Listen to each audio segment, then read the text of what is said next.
بسم اللہ الرحمن الرحیم۔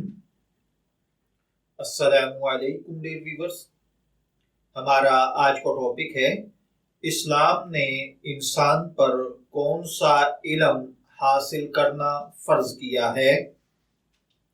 عام طور پر آج کل تعلیمی اداروں کے باہر اسپیشلی اسکول، کالج اور یونیورسٹیوں کے باہر لکھا ہوتا ہے کہ ہر مسلمان مرد اور عورت پر علم حاصل کرنا فرض ہے۔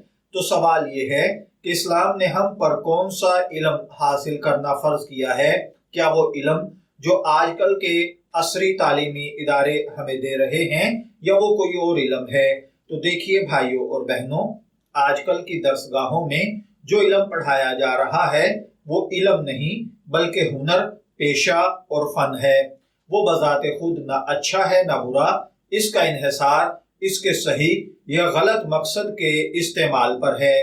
جیسا کہ آپ دیکھیے کہ یہ تعلیم حاصل کرنے والے وکلاء بھی ہوتے ہیں۔ وکیل اپنے کلائنٹ کی صرف پیروی کرتا ہے، اس کی وکالت کرتا ہے۔ اب اگر اس کا کلائنٹ حق پر ہے تو وہ حق میں دلائل دیتا ہے، لیکن اگر وہ ناحق ہو تو بھی وہ اس کو معصوم اور بے گناہ ثابت کرنے کی کوشش کرتا ہے۔ تو یہ صرف ایک علم نہیں بلکہ فن سکھایا جا رہا ہوتا ہے جس سے مقصود پیسہ کمانا ہوتا ہے۔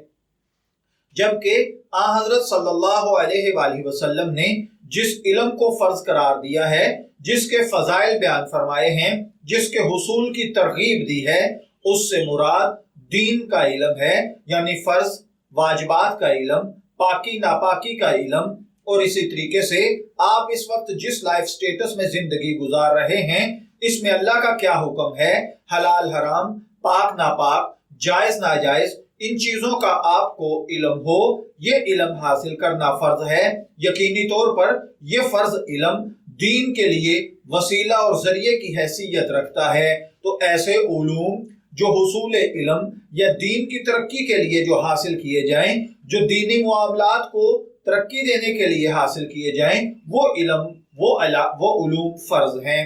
باقی فنون ہیں، ان کا سیکھنا نہ سیکھنا ایک جیسا ہے۔ ہاں، رزق حلال کے لیے آپ جو سیکھ رہے ہیں وہ جائز ضرور ہے، تب جب آپ کا رزق اور آپ کی آمدن حلال ہو۔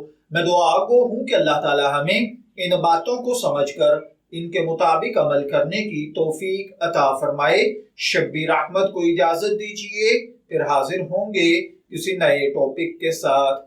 تب تک کے لیے اللہ حافظ۔